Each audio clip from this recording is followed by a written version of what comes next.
Bueno, podemos empezar la sesión de esta mañana. Realmente yo salto de alegría, no sé, no me puedo mantener dentro de mí mismo porque tenemos la alegría de contar en este tercer Congreso Iberoamericano de Teatro 2021 del Festival de Manizales con el maestro Eugenio Barba. Eugenio, muchas gracias, muchas gracias por estar ahí. No, Jorge, yo soy muy feliz y de veras grato que ustedes me contactaron, así que puedo estar con vosotros, con amigos de América Latina y también de otros continentes. Tú sabes cuánto significó para mí y para mi teatro la amistad, la colaboración con artistas de nuestro continente. Qué bueno, Eugenio. Justamente me encantaría que nos empieces contando qué es esta movida que está haciendo desde Brasil, están haciendo los profesores Gómez, Mencarelli, Icle, tiene que ver con tus 85 años, el cumpleaños 85, los 60 años de teatro. Contame un poquitito qué es esta gran movida de festejo que se está haciendo. Te confieso que fue para mí una grande sorpresa, porque toda esa movida, como justamente tú la llamas, es la iniciativa de un individuo y es Ricardo Gómez. Y otra vez eso me hace pensar lo que significa o lo cual que es el papel del individuo en la historia. Se dice que un individuo no mueve nada y aquí tenemos un típico ejemplo de un profesor que en oro preto, sin economía, sin nada, solo con su mujer, que también trabaja en la universidad, se pone en contacto con otros grupos, con otros profesores y crea algo que a mí me gusta enormemente porque no es un homenaje a mí, es sobre todo un intento de reunir toda la energía que un movimiento al cual yo pertenezco también, con mi generación, a causa de mi edad, un movimiento es toda esa energía que existe y es individualizada en Europa y en América Latina. Así que todo comenzó con Ricardo Gómez, que tiene una biografía extremadamente interesante porque él fue actor durante muchos años de un grupo histórico, grupo de teatro histórico en Italia, el Teatro Tascabile de Bergamo, que siguió una trayectoria extremadamente original, porque además del teatro de calle, además de espectáculos de cámara, ellos fueron fascinados por el teatro y la danza de la India. Así que ellos viajaron durante muchos años y aprendieron de manera extremadamente profesional algunas danzas y kathakali, al punto que son invitados en India regularmente a festivales.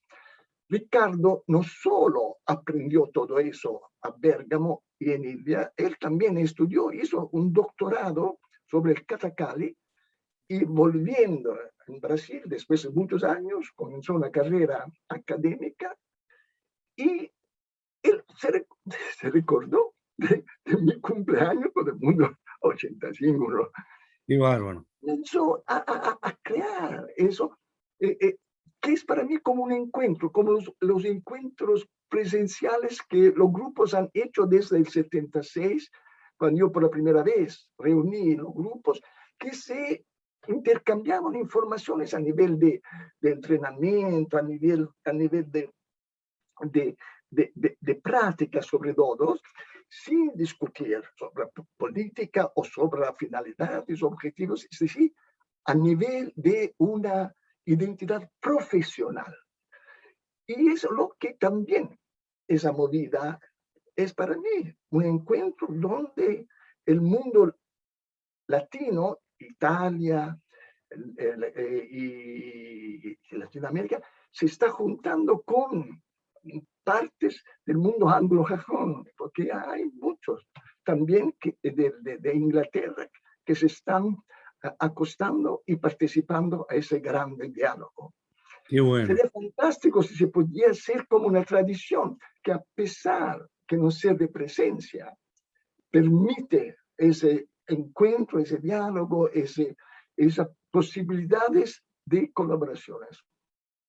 Qué bueno, Eugenio, realmente es un gran acontecimiento esta movida que se está haciendo desde Brasil. Esta semana, la última semana de octubre y la última semana de noviembre van a ser esos 3 momentos. Por si alguien no está enterado, facilitamos la información porque es una maravilla lo que está pasando desde esta gran movida donde además Brasil celebra sus 34 encuentros de antropología teatral realmente y del tercer teatro. Es muy, muy importante, son 34 encuentros, es realmente muy fuerte.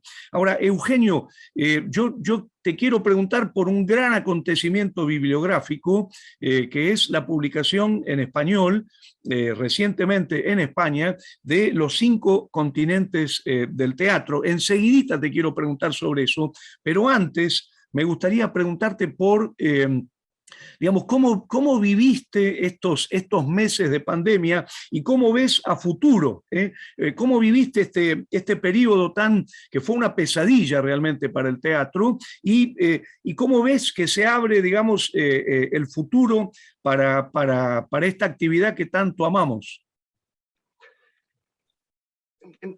Alrededor mío yo vi la devastación de la cultura teatral, de las rutinas, de las tradiciones, de las costumbres, de lo que era la actividad teatral en sus diferentes maneras de existir en nuestra sociedad. Personalmente no, fue un periodo que me permitió, por ejemplo, de decidir de publicar una revista de teatro, The Journal of Theatre Anthropology, y eso pude digitalmente colaborar con un grupo de jóvenes estudiosos, así que fue un momento de creación de esa revista que es de libre acceso, se puede descargar, y justamente pertenece a un proyecto de compartición del saber que Giulia Varli e io, a través de la fundación que creamos, quiere realizar. Y justo hay esa revista que es gratuita, de manera que todos los materiales, documentos que existen en los archivos de la ISTA, de la Escuela Internacional de Antropología Social, puedan ser accesibles a lo que están interesados, sobre todo los jóvenes que no tuvieron la posibilidad de participar. De otro lado, hay la sesión de la ISTA, que es también parte de ese proyecto de compartición del saber, que comienza, es presencial, y será en Italia, en una isla al sur de Sicilia, y comienza el 12 hasta el 22 de octubre. Y es increíble porque hay, a pesar de las dificultades y que la mitad de los participantes no pueden venir a causa de cuarentenas y problemas de viajes, hay 50 participantes y también de América Latina y de Norteamérica. Así que el interés por ese tipo de conocimiento es importante y el tiempo, la pandemia me dio la posibilidad de poner en marcha ese proyecto que es paralelo a mi actividad con el Odeon Theater de Holstebro. Así para mí fue un periodo de grande actividad, pero me doy cuenta que para mis colegas ha sido un periodo psicológicamente, económicamente y también diría de duda sobre lo que va a pasar en el futuro. Yo no creo que va a cambiar mucho en la profesión, porque al final el teatro es un oficio que se realiza solo con un determinado tipo de tecnología, es la tecnología arcaica de tu organismo físico. Y tú trabajas con esta tecnología. Claro que tú puedes utilizar toda la tecnología que ayuda, la iluminación, la sonorización, láser, puede ser mucha otra cosa, pero el teatro va a subsistir también en situaciones de miseria o de pobreza, gracias a de veras a lo que Grotowski indicó. Esa relación puede subsistir. Y creo que a pesar de toda la riqueza y las posibilidades que la tecnología, la verdadera tecnología nos ofrece, lo que va a quedarse es la vida, las heridas, las ilusiones, las esperanzas del ser humano que animan esta tecnología que es nuestra anatomía, nuestra presencia, y hace que algo acontece en el espectador que observa. Qué bueno, Eugenio, realmente es muy hermoso escucharte decir esto, ¿no? La tecnología arcaica del cuerpo teatral, ¿no? Qué maravilla, qué maravilla. Yo quería decirte que te están escuchando, no te puedo contar de cuántos países, porque no, el inventario sería muy largo, ¿no? Pero por supuesto hay muchas preguntas, después voy a leerte algunas, pero me gustaría preguntarte si hiciste alguna experiencia de trabajo, digamos, con el mundo digital. Viste que muchos artistas teatrales migraron o empezaron a trabajar con soportes como el Zoom, el streaming. Yo no sé si en tu caso tuviste deseo de hacerlo, lo hiciste, ¿cómo te sentiste en relación con esto? Yo no tenía ningún deseo de trabajar digitalmente. Yo siempre tuve como, no lo llamaría un prejuicio, sino una pereza, porque no entiendo nada de tecnología. Así que, pero un amigo insistía todo el tiempo, al tiempo de la pandemia, me decía, no, Eugenio, tú debes hablar, tú debes participar, porque la gente quiere escucharte, qué piensas, qué opinas. Al final, por amistad, acepté y organizamos 10 charlas sobre un grito de batalla, tercer teatro. Con mi grande asombro, esos fueron, hubo mucha gente que siguió esos webinares, era casi un año y medio atrás. Y yo recibí enormemente de reacciones que me asombraron profundamente. Y me di cuenta que lo que es mi manera de ver no corresponde a algo que nuevas generaciones de veras consideran ya como un hecho, una conquista cotidiana. Porque algunas de esas reacciones se me decían, es fantástico, porque nosotros, a pesar de la distancia, de la geografía, de la falta de dinero, podemos de pronto no solo verte, sino también dialogar contigo, escuchar lo que estás pensando, todo esto.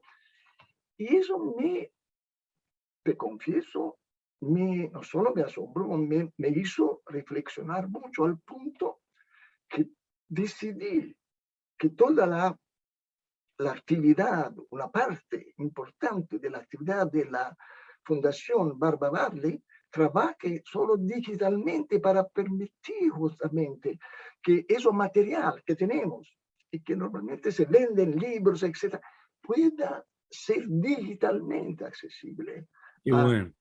a lo que yo llamo los sin nombres y que en realidad es una definición que Walter Benjamin dio sobre la función del historiador. Él dijo que el historiador, la tarea del historiador es raccontar no las historias de las personas conocidas, sino la historia de los sin nombres. Y dice namenlose en alemán, es lo que para mí representa el mundo del teatro de grupo, que de veras es una maciza, una grande base de un iceberg teatral que en el planeta entero tiene una función vital. De acuerdo, de acuerdo. Estaban preguntando muchas personas en el chat, aquí en el Zoom, cómo conectarse para, por ejemplo, poder asistir al encuentro que vas a hacer en Italia. Este encuentro que decías va a ser del 12 al 22 de octubre. ¿Cómo hay posibilidad de informarse, de conocer un poquito más para ver de viajar?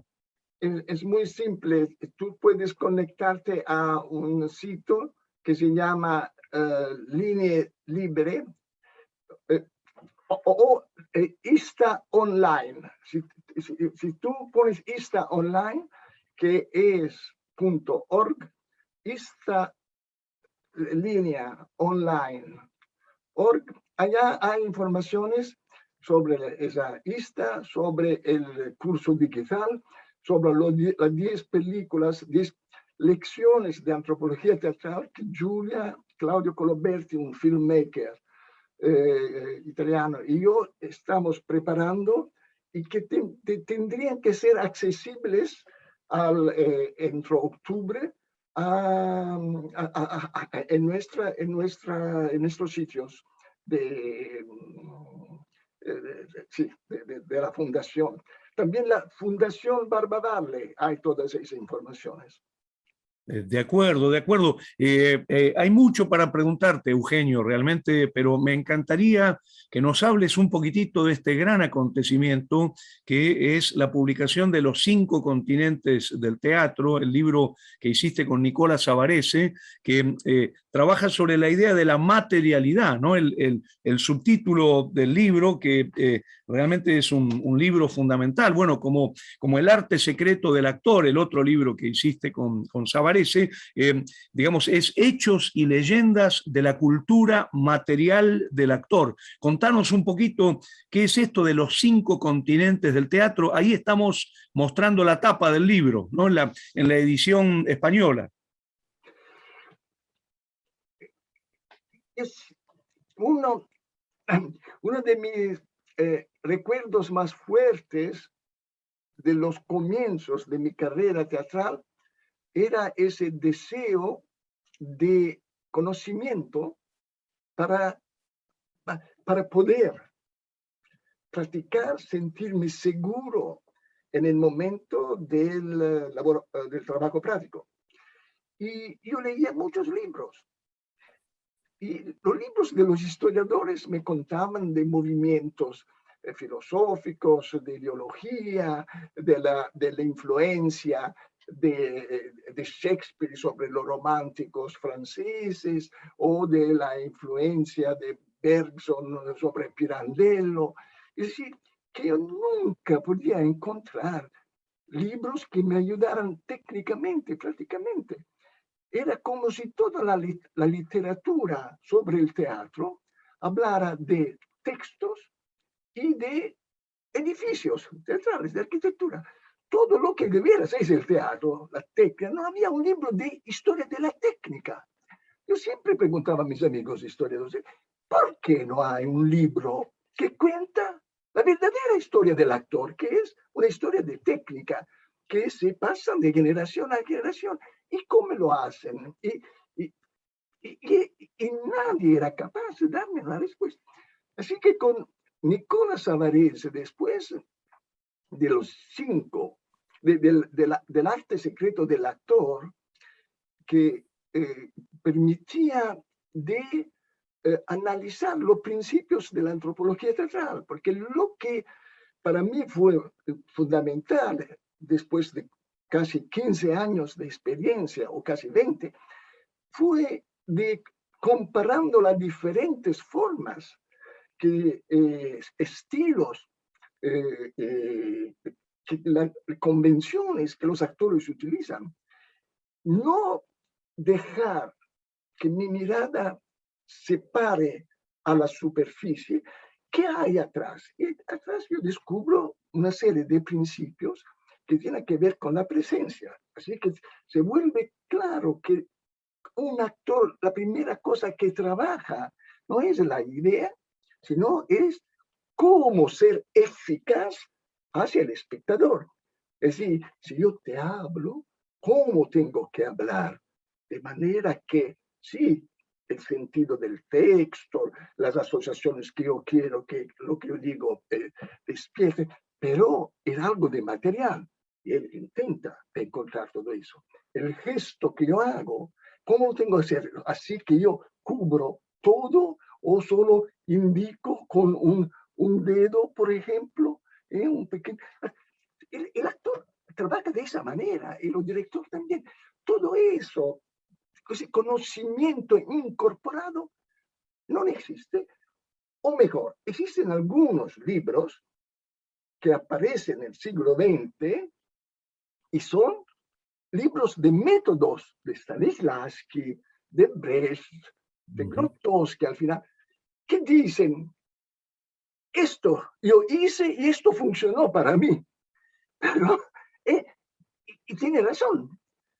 Pero es interesante, porque cuando un actor comienza a leer Stanislavski e intenta de seguir lo que Stanislavski dijo, no es que llega a los mismos resultados de Stanislavski a nivel artístico. Es decir, que hay como una doble realidad que nosotros encontramos en el teatro.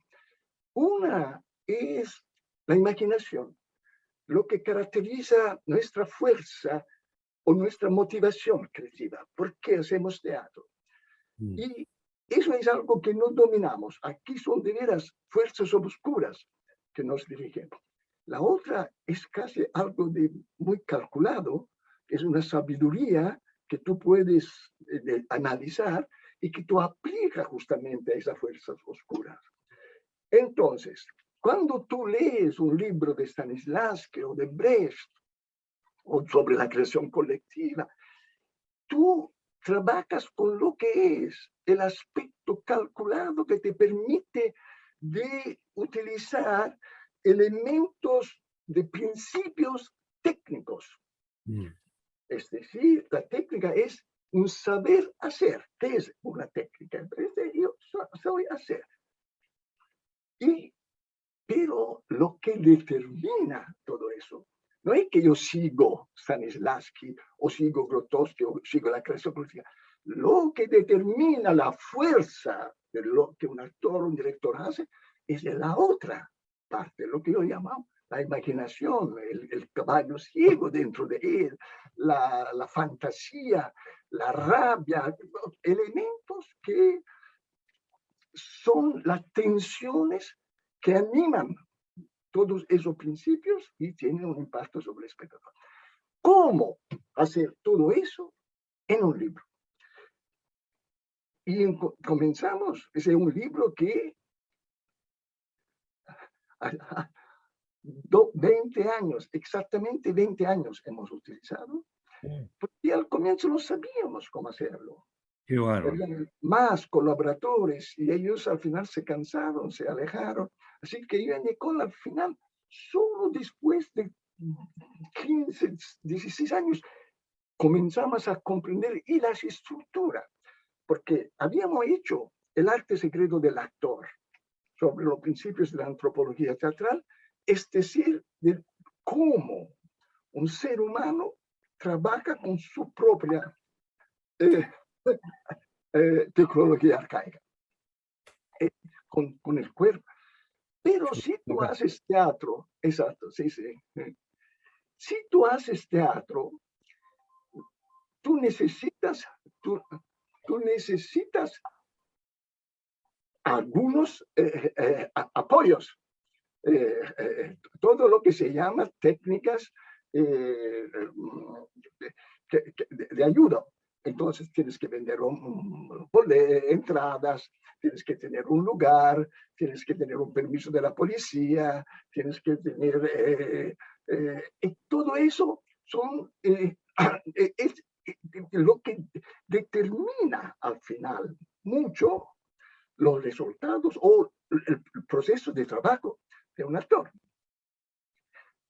Así que el libro fue el intento de escribir una historia del teatro o del oficio desde el punto de vista del actor. Y es simple. ¿Dónde se hace teatro? Y solo en todo el mundo. ¿Cuáles son las soluciones que encontraron los actores? ¿Cuándo se hace teatro?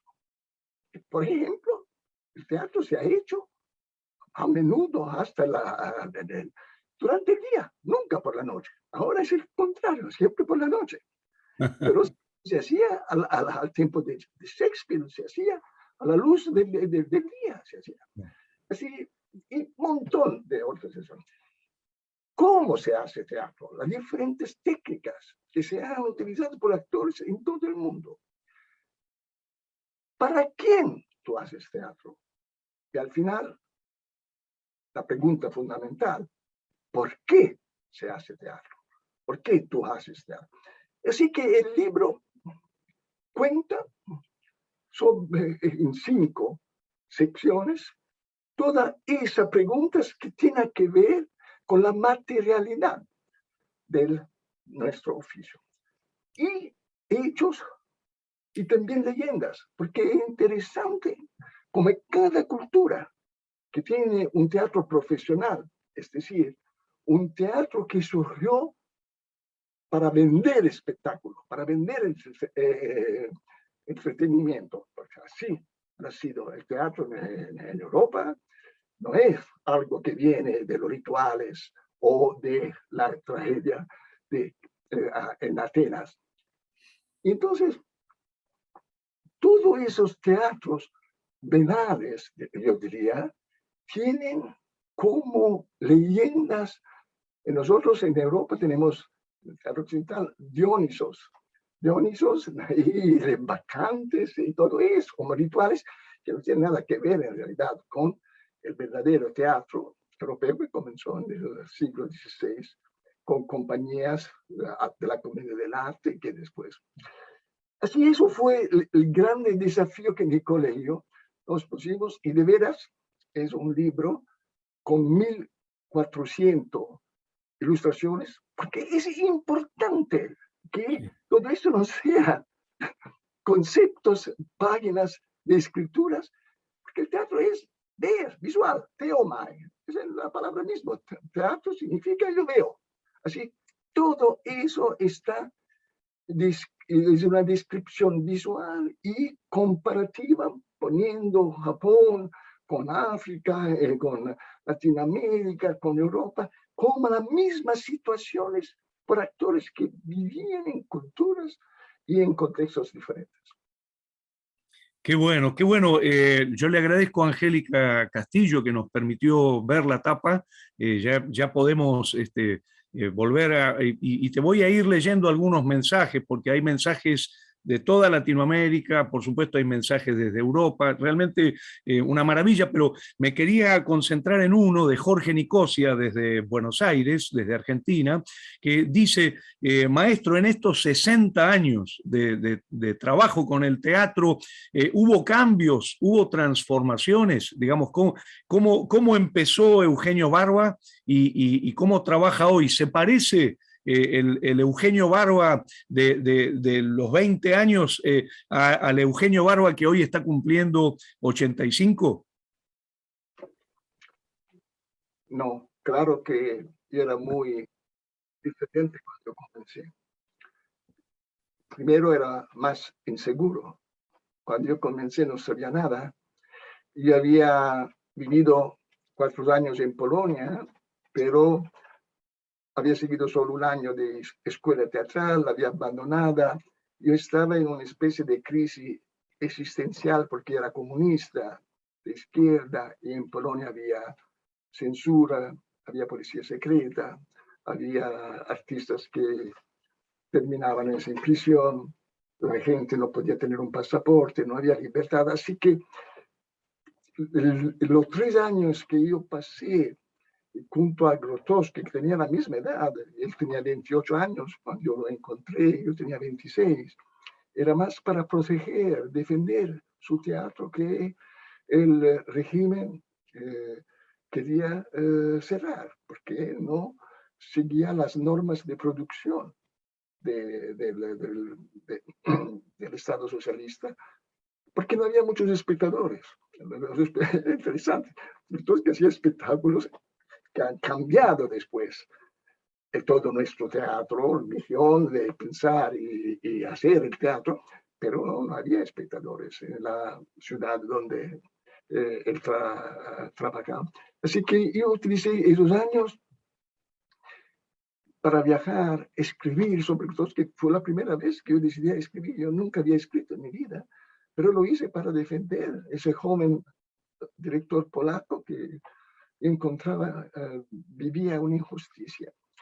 Así que cuando comencé en Noruega, yo soy un inmigrante italiano en Noruega, vivido haciendo el obrero durante muchos años.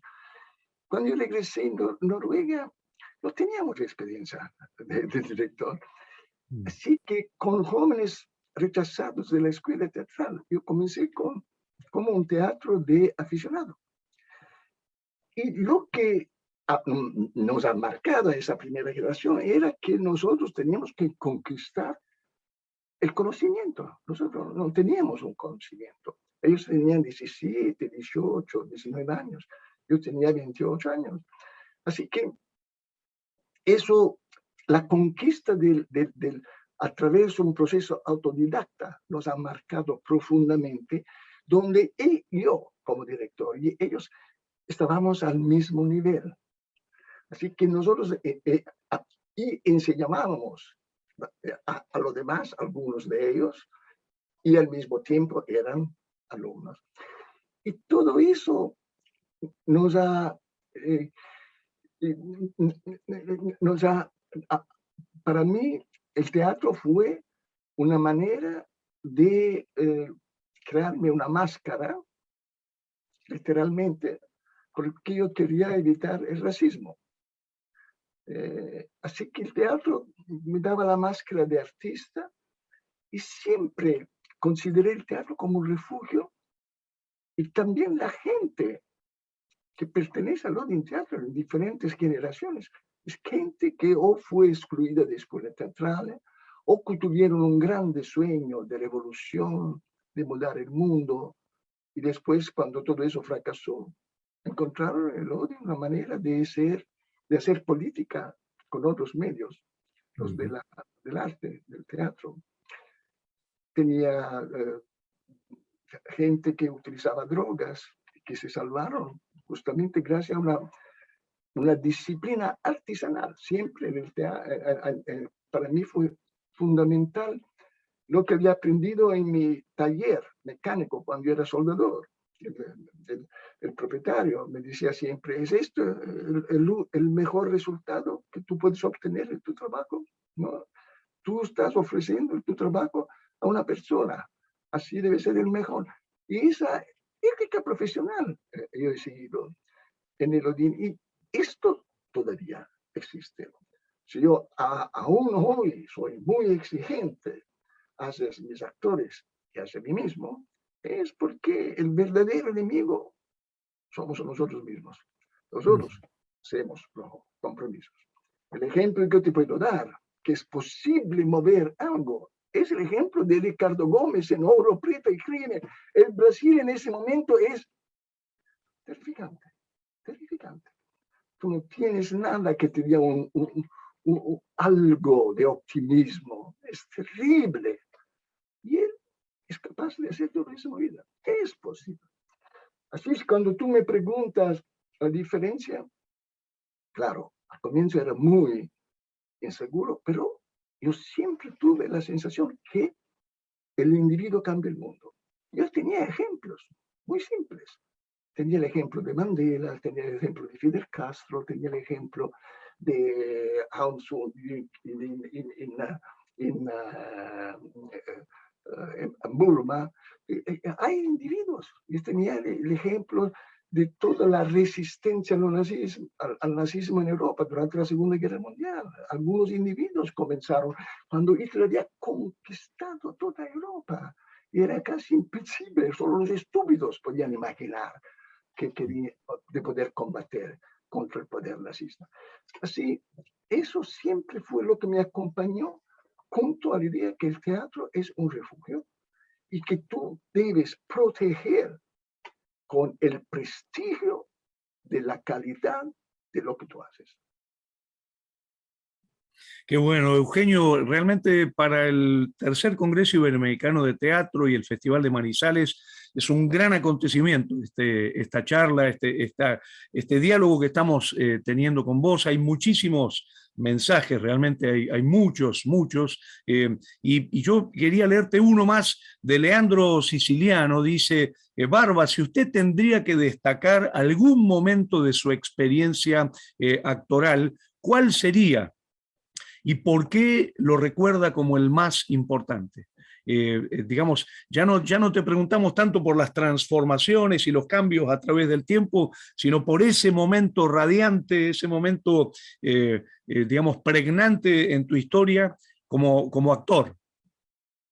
Yo no soy actor, yo nunca he actuado y confieso que para mí las personas que quieren ser actores son un grande misterio. ¿Por qué quieren serlo? ¿Por qué quieren no ser sí mismo y quieren entrar en la piel de otros? Bien, pero ya eso es... No, pero yo te puedo contar momentos de como espectador. He vivido algo que me ha sacudido profundamente y que yo recuerdo de manera muy nítida. Cuando yo encontré Grotowski, los espectáculos que él hacían eran muy según la estética de la vanguardia, del cabaret. Él utilizaba también textos como Ionesco, Mayakovsky, Cocteau, es decir, también los textos eran lo que en esa época, al comienzo de los años 60, eran el momento de ruptura en el teatro europeo y mundial, ¿no? Con el teatro del absurdo, con Beckett, Adamov, Ionesco, Husbo, que ahí llegaban. Pero él comenzó a hacer espectáculos con clásicos polacos del siglo XVIII. Y allá había escenas que me tocaban profundamente. Y eso me hacía pensar cómo es posible que yo cada vez que veo esos espectáculos, yo lo veía cada noche, en esa escena me toca profundamente. Yo viví la misma situación en la India, cuando en el 1963 viajé en el sur de la India, vi el Kathakali. Kathakali en el 63 nadie sabía que existía. Y para mí fue un choque, porque son espectáculos al abierto, que duran toda la noche, en el patio de un templo, es decir, que hay toda una dimensión también religiosa, pero al mismo tiempo la gente que está sentada ya en la tierra, al piso, son campesinos. Duermen, los niños lloran, se levantan allá de lado, personas que venden cacahuetas, té, y a pesar de esa situación tan diferente, casi incongruente, una incongruencia de lo que yo conocía como teatro en Europa, donde tú te sientas y hay como un momento sublime, solemne. Hay momentos donde los actores, a pesar que hacían cosas muy extrañas, me tocaban profundamente. Y yo viví eso otra vez cuando yo vi en el 1961 Helene Weigel en el personaje de la madre de Gorky en la adaptación de Bertolt Brecht. Y era extraño, porque yo había leído, y también a ese momento era profundamente brechtiano, teatro comprometido, distancia, tienes que reflexionar, hacer reflexionar a la gente. Pero viendo ese espectáculo con Helene Weigel, yo tenía ganas de llorar, profundamente. Y eso me asombraba. ¿Cómo es posible que el teatro, a mí como espectador, me provoca reacciones tan ambiguas o ambivalentes que me obligan a reflexionar sobre mí mismo, no sobre la historia que cuento? Así que, en ese sentido, yo he traído como una conclusión, eso es lo que yo quiero que mis espectadores viven, momentos donde ellos no entienden. Siempre los racionales, los marxistas, atacaron el Odín justamente, diciendo que ustedes no entendemos, la clase obrera no entiende lo que ustedes hacen. Primero, no lo pueden entender porque nosotros somos un grupo de actores de diferentes nacionalidades, excluidos, y a pesar que es una paradoja, logramos hacer espectáculos que para mucha gente tenían sentido. Pero yo creo que existe toda una dimensión en nosotros que aprende a través de la experiencia de la incomprensión. Porque tú me vas a decir que tú has comprendido lo que está pasando ahora en nuestro planeta. El COVID, lo que pasa en Afganistán, lo que pasa con los presidentes americanos que de pronto de un día al otro comienzan a hablar, a colaborar con los... Tú no lo entiendes, no lo entiendes. Es posible hacer un teatro que te hace vivir, te toca esa dimensión de la incomprensión y al mismo tiempo no te aburre, porque eso es muy fundamental. Qué bueno, qué bueno. Eugenio, nos queda muy poquito tiempo, apenas 10 minutos para ir cerrando y hay, no sé, 200 mensajes y preguntas que vamos a tener que, por supuesto, dejar para otro momento, pero hay una que me encantó realmente, que es de Melania Torres Williams, desde Estados Unidos, que dice que le encanta cómo el maestro Barba habla de lo que lo conmueve en el teatro desde su rol de espectador, ¿no? Esta idea de el rol de espectador como rol protagónico en la experiencia del teatro. Me encantaría, Eugenio, si podés hablarnos un poquito más de esta idea, ¿no? Elegiste no ser actor y hablas de la relevancia de tu lugar como espectador. Sí, pero como director, yo soy el primer espectador. Cuando yo puedo dar como un punto de salida, una inspiración a mis actores, pero ya ellos lo desarrollan y lo presentan y me ponen frente a algo que son movimientos, reacciones, sonidos, palabras. Yo soy el primer espectador. Y si eso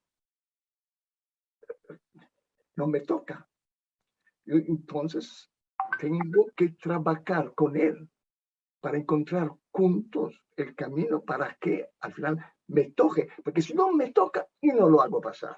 Esa es mi manera. No es que la idea es justa o yo tengo una idea que Hamlet debe ser un revolucionario o al contrario, uno que tiene problemas con su papá o lo complejo de él.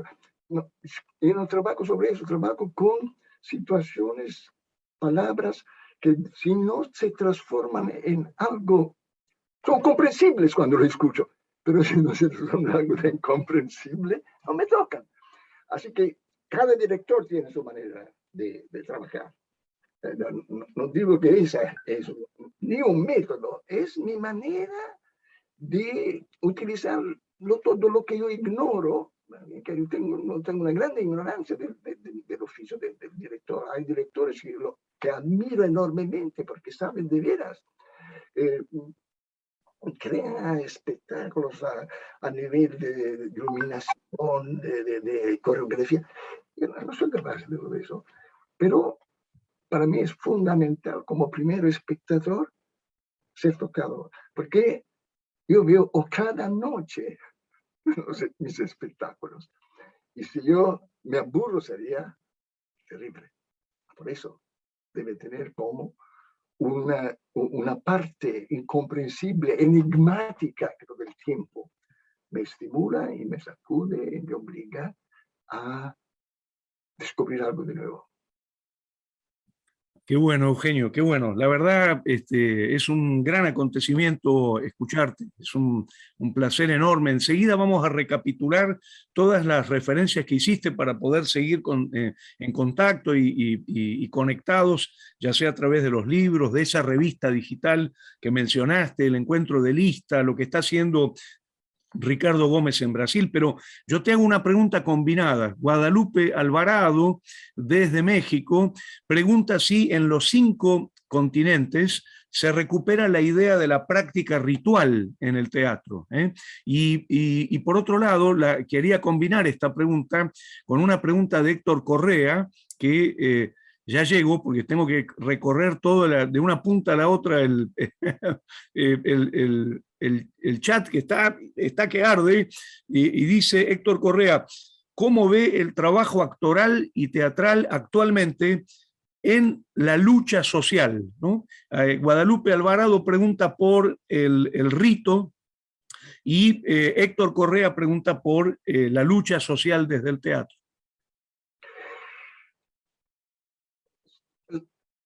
Tenemos que entendernos sobre la palabra ritual.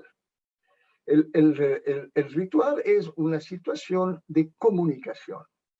Entonces se hace un ritual religioso por personas que tienen una determinada fe, y ellos, por ejemplo, los católicos, con la misa, establecen una comunicación con algo que comparten, con una divinidad, al momento de romper el pan o la hostia sagrada. Todo eso tiene todo un valor. Así que ritual significa situación de comunicación. Uno podría decir que el teatro también es un ritual, pero no tiene nada que ver con el espiritual. Es, al contrario, un ritual en una sociedad lacerada donde no tenemos nada en común. La gente que llega, el actor, los mismos actores piensan en categorías diferentes y valores diferentes. Así que lo que tú puedes presentar es esa laceración.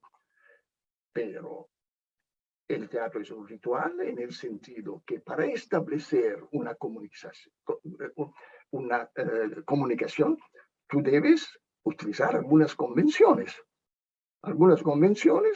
que son como un acuerdo entre mí y ti. Así que cuando yo como sacerdote te pongo la hostia, tú no puedes escupirla.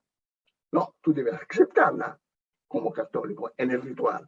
Lo mismo el teatro. Tú ves, la gente va al teatro, normalmente acepta el hecho de estar en silencio. Acepta el hecho que alguien mata, que usted lo mata. Nadie se levanta para proteger a la pobre muchacha. Así que tú puedes dar con tus propios valores un sentido, una dimensión espiritual a lo que tú haces. Y de los 5 continentes, tú vas a ver que mucha gente de teatro dio al teatro esa dimensión que va más allá del grado 0 de nuestro oficio, que es el entretenimiento. Primero viene el entretenimiento y después hay de pronto. Puede ser un una visión política, un momento de injusticia, puede ser algo de terapéutico, algo de espiritual, puede ser la otra realidad de que hablaba tú, puede ser, y etcétera, etcétera. Pero es tú, si yo te diría, la ritualidad, el valor o la calidad de la ritualidad, eres tú que lo haces, que lo inyectas en lo que tú estás haciendo. Y claro que el valor del actor, la capacidad del actor de persuadir con su voz, con su cuerpo, y no con sus argumentos. Porque tú puedes dar un panfleto a la persona si quieres convertirla. Pero el teatro es otra cosa, es política con los medios de la emotividad, sobre todo. Así que lo demuestra la grande fuerza que el teatro ha adquirido en todas las diferentes maneras de ser utilizado, y que no es solo en un edificio teatral presentando textos nuevos o antiguos o en manera original, formalmente o ideológicamente. Yo pienso una cosa, porque yo sé que ustedes están en Manizales, y en los 5 continentes, una de las historias que yo cuento es la historia del Festival de Manizales, de la importancia que ese festival tuvo en los años 70 en todo el continente latinoamericano. Así que os agradezco a ese teatro que fue un faro, hoy lo es todavía, por esa invitación. Vos sabés, Eugenio, que enseguida va a estar entrando Octavio Arbeláez para el cierre, para saludarte, para agradecerte, así que le das un pie perfecto con esta mención. A mí me gustaría decir que, bueno, hay muchísimos mensajes. A mí me gustaría terminar, si te parece, antes de hacer la recapitulación de los datos, me gustaría preguntarte, estamos viviendo, por ejemplo, aquí en Buenos Aires, un momento de regreso del teatro con un fervor impresionante, se están llenando las salas, queda gente afuera, ya empezamos con el 100% de protocolo a partir del próximo viernes. Estamos viviendo una sensación de esperanza por el regreso del trabajo, por el regreso del convivio, por este maravilloso reencuentro con el teatro, que vos sabés en Buenos Aires es muy fuerte. En Buenos Aires sin teatro era como vivir en la luna, una cosa así, no era Buenos Aires, ¿no? Entonces, yo te quería preguntar cómo ves a futuro, digamos, cómo ves lo que se viene, digamos, en lo inmediato, pero también cómo ves qué va a pasar con el teatro a futuro, y ahí está entrando, lo veo a Octavio Arbeláez. Yo tengo esa visión, que hay generaciones que han recibido algo y lo incorporan, se preparan, y después hay generaciones que al contrario se desatan y crean nuevos estímulos. Y esa ondulación generacional va continuando. Son 60 años que he visto todo eso, he visto al comienzo una especie de veras, de silencio casi en los años 50, ¿no? Y después comienza en los años 60, ya con el 68, todos los años 70, después en los años 80, 90, y después. Así que yo estoy seguro que el futuro está en buenas manos, porque los jóvenes tienen tanta energía que algo de esa energía va a pasar en nuestro oficio. Bueno, Octavio, no sé si querés decir una palabra de cierre y luego recapitulamos las posibilidades de seguir en conexión con el maestro Eugenio Barba. Sobre todo agradecer al maestro Eugenio, a quien en Colombia se le quiere mucho, como en toda Latinoamérica, que lo tenemos como una referencia emocional, afectiva y teatral. Le agradecemos muchísimo que nos haya acompañado en esta mañana y le mandamos un abrazo muy fuerte y muy respetuoso y muy agradecido de que haya compartido su sabiduría y su inteligencia con todos nosotros. Muchas gracias, Eugenio, y esperamos que algún día próximo pueda estar con nosotros de manera presencial. Gracias, secretario. Muchas gracias, Octavio. Muchas gracias, Eugenio. Para cerrar, si te parece, entonces recordemos, está el link de Elista, ¿no es cierto? Que lo pusimos en el chat, está para obtener toda esta información. Hablabas de una revista digital que entiendo también se puede ingresar a través de ese link, ¿no? Sí. Y de las publicaciones. Journal of Theatre Anthropology, sí. Exactamente. Por otro lado, comentabas del encuentro que se hace ahora en Italia, en el sur de Italia, del 12 al 22 de octubre. La salida la antropología teatral, sí. Exactamente, la salida de este gran libro, increíble libro, Los 5 continentes del teatro, que escribiste con Nicola Savarese, que es una gran acontecimiento para lo que sería la producción de pensamiento de artista investigador en la historia mundial. Y yo agregaría que está también la posibilidad de conectarse con los festejos que te están haciendo desde Brasil, ¿no es cierto? Hablábamos de Ricardo Gómez, de Mencarelli y de Icle, que son los grandes movilizadores de este encuentro que se está haciendo ahora hasta el viernes. Va a haber otro a finales de octubre y otro a finales de noviembre. Eugenio, no sé si querés agregar algo más para el cierre. Sí, yo quería saludar a mis amigos colombianos de la Candelaria, del Teatro Taller de Colombia, del Teatro de la Memoria, todos los que desde el comienzo me han acompañado la amistad y vínculo con vuestro continente. Y claro, también espero de poder regresar en vuestro país, gracias a amigos que nos han invitado. ¿Cómo se llaman? El tipo que se invita siempre en Colombia. Bien. Me alegra muchísimo, Eugenio, buenísimo. Eugenio, muchísimas gracias. Realmente para nosotros es un hito en la historia del Festival de Manizales y, por supuesto, del Congreso Iberoamericano, esta posibilidad de dialogar con vos. Te consideramos uno de los más grandes maestros del teatro mundial y vos sabés lo que te queremos, te admiramos y te respetamos. Eugenio Barba, muchas gracias.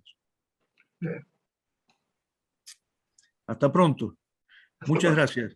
Y gracias a todos los que a todas y todos los que nos han seguido, muchísima gente, y creo yo, como dice el título del libro de Eugenio, nos han seguido desde los 5 continentes. Hasta luego.